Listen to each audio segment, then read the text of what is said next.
Okay, today's we're gonna look at something a little bit strange. Look into the abyss and have the abyss look into us. I'm going to call today's lecture the Quantum Pythagorean Theorem Fractal Cantor. Cantor Fractal. If we take a square here, sides length 1 and 1, of course Pythagorean's theorem says that 1 squared plus 1 squared equals the square root of equals the length of the diagonal right here, which is the square root of 2, which is about 1.414. What's interesting is to, instead of looking at this length right here, travel this way and this way. So of course we'll travel 1 and 1, and 1 plus 1 equals 2 right here.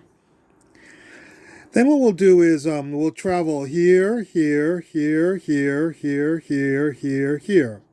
Well, of course, all these pieces will add up to be 1, and all these pieces going up and down, those will add up to be 1. So when we travel this path, we'll also be traveling 2. Well, suppose we keep on making these little adjustments right here where we're going to the right and then up, right, up, right, up, right, up, and make the increments smaller and smaller. You might be doing it in 2 steps, then do it in 8 steps, then doing it maybe in 30 steps, then doing it in 10 to the 30th steps. But each of these will always be, even 10 to the 30th steps, will be a length of 2. No matter how small you make this, it'll be a length of 2. And yet, when we make this an infinite number of steps, of course, it has to become the line right here, which is the square root of 2, about 1.41. So when we jump from a length of 2 to a length of 1.41 at infinity, everything up to just before an infinite number of steps is a length of 2 for this path, but at infinity it's a length of 1.41. Well, of course that's a quantum jump right there. It's going from a length of 2 to a length of 1.41 and nowhere in between. In calculus, a lot of times we'll take the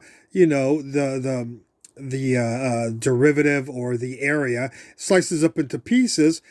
But in calculus, when we slice it up into pieces, the more pieces we get, the closer the approximate value gets to the actual value. Here, there is no slow transition from 2 to 1.41. It simply goes from 2 to 1.41. Unlike calculus, even if we took this to be 1 trillionth, billionth, the size of a nucleus, you would still get a length of 2 if we adhere to this, going right up, right up, right up, right up, right up, right up, and going this, we'd always get a length of 2. So Cantor here, remember he said, if you look at some of the lectures on Cantor, either my lectures or other people's lectures, he said that if you have a length of line here, a length of 1 for this line right here, and then you have a length of, let's just say 2 for this line right here, what Cantor said was that there's as many points on this line as there on this line, which seems very counterintuitive, but is easy to prove by taking a point over here and drawing a line from here, a point on here, to a point on here.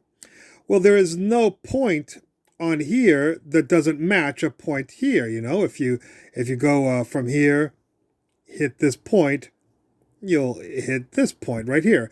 So it's absolutely true that there is as many points on here as there are on this line. There's as many points on this line as there are on this line. So the question is, if the number of points on line 1 is equal to the number of points on line 2, should we somehow start to redefine length, kind of the way parallel lines were redefined for Riemann geometry on spheres or on hyperbolic surfaces? Is length, if the number of points are equal on two different lines, segments of lines, are the should we discuss how to define the length of this line relative to the length of this line? Because after all, if the same number of points are on this line as on this line, then perhaps the length of this line is the same as the length of that line. That would make logical sense, although totally counterintuitive sense. Well, is the same thing happening here, where we have a length of 2 and a length of 1? Is it possible to draw a point such that no matter what point we hit on this line, it hits this line, so that there is as many points on these two lines as there is on this line right here, and therefore is this length, a length of 2, equal to a length of 1.41? And anyways, I just wanted to show you this very strange behavior for a diagonal of a square. Okay, I hope you enjoyed this video, and I look forward to any comments at the bottom. Thank you for watching.